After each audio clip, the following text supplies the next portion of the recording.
Nagsimula ang Justice High sa pamamagitan ng pagpapakita sa isang magandang babae na nagngangalang Chae-young na sinisigawan habang binabato ng papel ng kanyang mga kaibigan sa paaralan. Si Chae-young ay kilala sa paaralan dahil pinatalsik siya sa paaralan dahil sa pakikipag-away sa isang kaeskwela. Lumipat ang eksena upang ipakita ang kapaligiran sa silid ng guro kung saan si Chae-young at ang kanyang ama, na si Mr. Young, ay nagtatrabaho sa paglipat ni Chae-young sa isang bagong paaralan. Matapos malaman na si Chae-young ay pinatalsik sa dati niyang paaralan dahil sa pakikipag-away, nagbabala ang kanyang homeroom teacher na sususpindihin ng paaralan ang mga estudyanteng nahuling nag-aaway. Matapos maayos ang kanyang paglipat sa isang bagong paaralan, nakita ni Chae-young ang isang geeky na binata na nagngangalang Jong-go na binubuli ng kanyang mga kaibigan. Madalas na binubuli si Jong-go dahil lagi siyang nag-aatubili na magbigay ng kopya ng mga sagot sa kanyang mga kaibigan. Noong una, ayaw makialam ni Chae-young at gustong umalis kaagad. Gayunpaman, nang may sinabi si Jong-go tungkol sa pagiging patas sa kanyang pang-aapi, siya ay naging interesado at lumapit sa kanila. Sinadya ni Chae-young na itala ang mga aksyon ng pambubuli ng mga kaibigan ni Jong-go para magalit sila. Nang hilingin sa kanya na ibigay ang kanyang cellphone, tumanggi siya at nag-away sila. Madaling tinalo ni Chae-young ang mga nambubuli kay Jong-go na may malalaking bibig ngunit hindi kayang ipagtanggol ang sarili. Natigilan si Jong-go nang masaksihan ang galing ni Chae-young sa martial arts. Kinabukasan, nang si Chae-young ay unang pumasok sa bagong paaralan, siya ay itinalaga sa parehong klase ni Jong-go kasama ang mga nambubuli. Pagkatapos ng klase, si Jong-go ay nakipagsapalaran kay Chae-young upang pasalamatan siya sa kanyang tulong noong nakaraang araw. Gayunpaman, na may malamig na ekspresyon sa kanyang mukha, hiniling ni Chae-young kay Jong-go na layuan siya at magpanggap din na hindi sila magkakilala. Pagkatapos ay lumipat ang eksena at nagpapakita ng magulong kapaligiran sa isang kainan habang ang ilang mga gangster ay nag-aatubili na magbayad para sa kanilang pagkain. Sinubukan ni Jong-go na bigyan ng babala ang mga magnanakaw na magbayad, ngunit sa halip ay itinulak nila siya. Ang may-ari ng kainan, na lumalabas na ina ni Jong-go, pagkatapos ay humiling sa mga magnanakaw na umalis doon. Kinabukasan, si Chae-young ay binisita ng isang babae na nagngangalang Shaina, na kanyang upperclassman. Si Shaina ay gumagawa ng mga kalkulasyon kay Chae-young para sa pambubugbog sa kanyang mga tauhan. Si Shaina, na may balak na bulihin si Chae-young, ay napahiya sa harap ng lahat.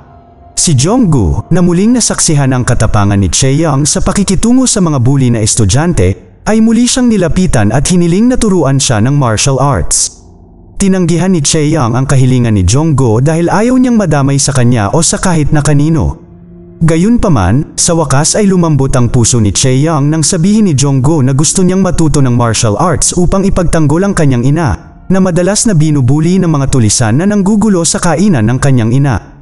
Pagkatapos ay dinala ni Chae-young si Jong-go sa karate dojo ng kanyang ama dahil ang kanyang ama ay isang karate martial arts coach. Masayang-masaya si Mr. Young sa pagdating ni Jong-go na gustong mag-practice ng karate dahil ibig sabihin ay may isa pang estudyante ang kanyang karate dojo bukod kay Chae-young pagkatapos ng lahat. Lumipat ang eksena kay Shaina, nagrereklamo tungkol sa mapangahas na aksyon ni Chae-young sa miyembro ng student council na si Hae-sung. Ayon kay Shaina, si Chae-young ay dapat na parusahan ng husto sa pagpapahiya sa kanya at pagtapak sa dignidad ng mga nakatatanda sa paaralan. Kinabukasan, ipinatawag si Chae-young sa silid ng student council upang makipagkita kay Jin-hyuk, ang presidente ng student council. Tinanong ni Jin-hyuk si Chae-young tungkol sa away na nangyari. Gayunpaman, sinabi ni Chae-young na ipinagtatanggol lamang niya si Jong-go, na binubuli ng mga tauhan ni Shaina noon.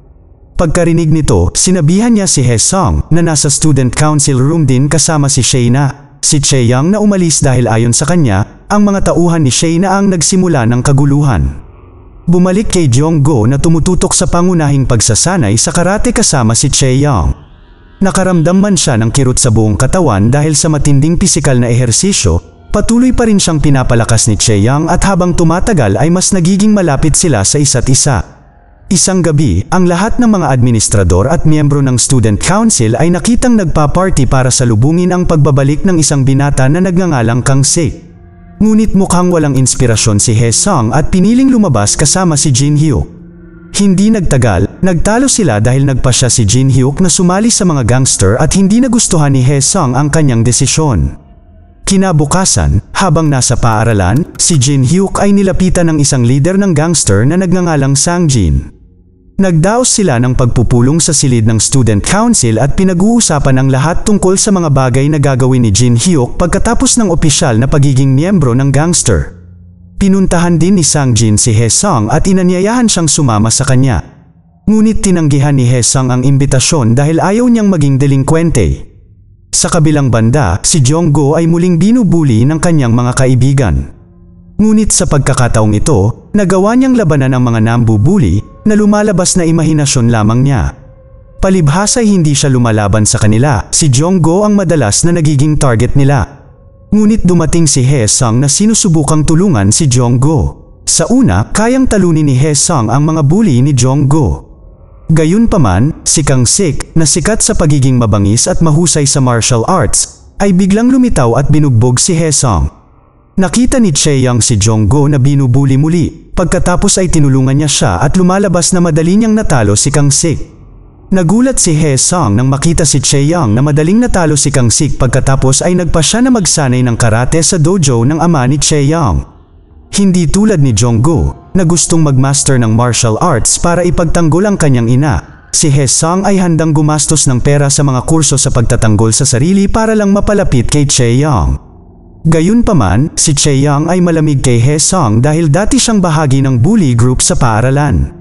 Mula nang sumali si Jin Hyuk sa grupo ni Sang Jin, nagsimula nang kunin ng mga gangster ang paaralan at hinaharas ang mga estudyante.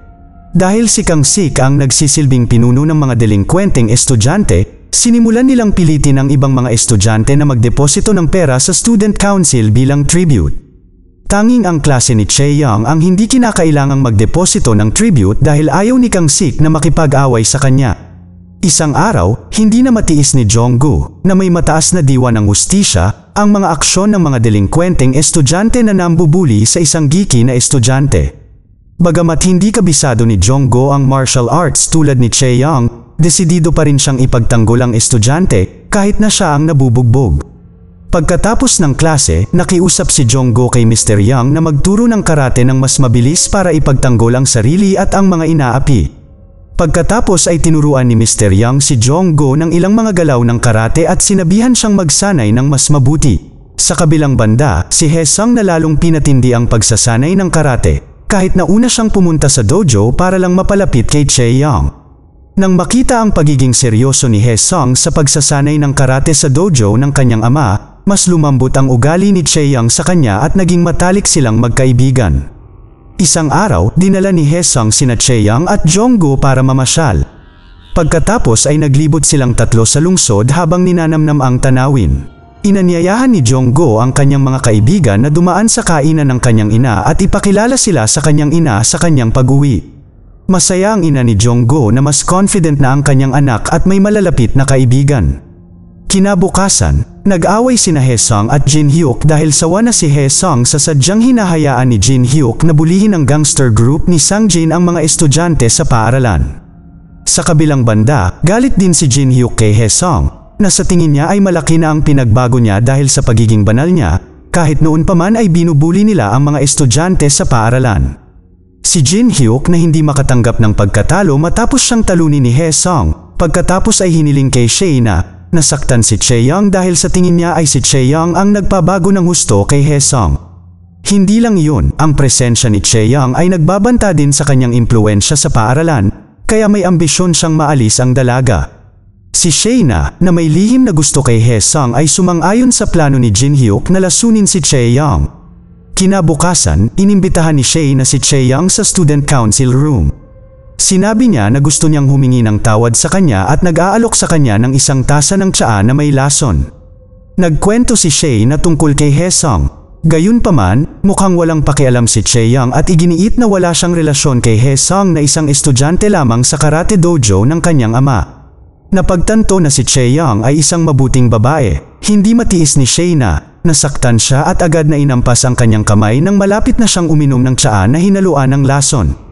Pumasok si Jin Hyuk sa silid at nakitang maayos si Chae-young, pagkatapos ay sinampal si Chae na dahil sa tingin niya ay wala itong kakayahan na gawin ang kanyang utos. Si Kang Sik at ang ilan sa kanyang mga tauhan ay tinambangan si Chae-young, pagkatapos ay ikinulong siya sa silid ng student council. Sa kabilang banda, narinig ni Jonggo ang pag-uusap ng mga tauhan ni Kang Sik at nalaman na pinananatili nila si Chae-young sa silid ng student council. Pagkatapos ay hinanap ni Jonggo si Haesung at sinabi sa kanya ang tungkol dito. Agad namang tinawagan ni Haesung si Jin Hyuk at kinumpirma niya na hawak niya si Chae-young sa student council room at pinapunta si Haesung doon kung gusto niya itong iligtas. Pagkatapos ay tumungo sina Haesung at Jonggo sa student council room upang iligtas si Chae-young. Ngunit nakaharap sila ni Kang Sik at ng kanyang mga tauhan sa gym. Sa kabila ng kinakailangang gawin ang kanilang makakaya upang harapin si Kang Sik at ang kanyang mga tauhan, nagtagumpay sina Haesung at Jonggo na talunin silang lahat. Pagkatapos nito, pumunta sina Haesung at Jonggo sa silid ng konseho at kinalaban si Jin Hyuk. Nababalot ng mga pasa at halos naubusan na ng enerhiya, si Haesung at Jonggo ay tila nalulula laban kay Jin Hyuk. Napahiga pa si Haesung nang walang magawa. Si Jonggo, na ang martial arts skills ay hindi kayang makipagkumpetensya kay Jin Hyuk, ay maaari lamang sumuko nang binugbog siya ni Jin Hyuk hanggang sa mamatay. Pero lumalabas na ito ay isang pekana lamang para palayain si Chae-young. Nang mabaling ang atensyon ni Jin Hyuk kay Jonggo, pinalaya ni Haesung si Chae-young at agad siyang bumangon para labanan si Jin Hyuk. Hindi nagtagal ay napasuko ni Chae-young si Jin Hyuk. Matapos sumuko ni Jin Hyuk sa pagkatalo, umalis na silang tatlo sa student council room. Ang pelikula ay nagtatapos sa pamamagitan ng pagpapakita ni Mr. Young sa karate dojo na dumarami ang mga estudyante. Kaya siya ay may sapat na nakita upang matugunan ang mga pangangailangan nila ni Chae-young. Mag-subscribe para sa higit pang mga video na tulad nito, i-on ang notification, at mag-iwan ng like para matulungan ang aming channel. Salamat sa panunood.